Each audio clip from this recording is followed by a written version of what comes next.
Bine ați venit în bucătăria Fino! Astăzi o să pregătim o rețetă extraordinar de simplă, dar în același timp este o rețetă cu care nu aveți cum să dați greș. Dorada la cuptor cu legume de inspirație mediteraneană. O să avem nevoie evident de doradă curățată și spălată bine. O așezăm într-o tavă și umplem burta cu felii de lămâie, usturoi și verdețuri.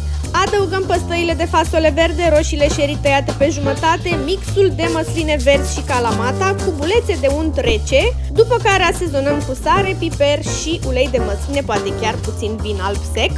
Apoi nu ne rămâne de făcut decât să preîncălzim cuptorul la 200 de grade, acoperim tava cu hârtie de copt și folie de aluminiu, iar în momentul în care cuptorul a ajuns la temperatura optimă, introducem tava acoperită în acesta și gătim aproximativ 35 de minute la 200 de grade, după cum v-am spus.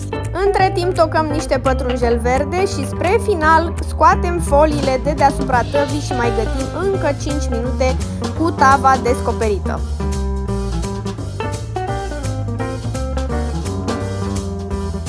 Când peștele este gata, nu ne rămâne de făcut decât să-l așezăm frumos într-o farfurie, fie el întreg dacă este mic sau îl filetăm dacă peștele este mai mare, ajutându-ne de lama lată a unui cuțit.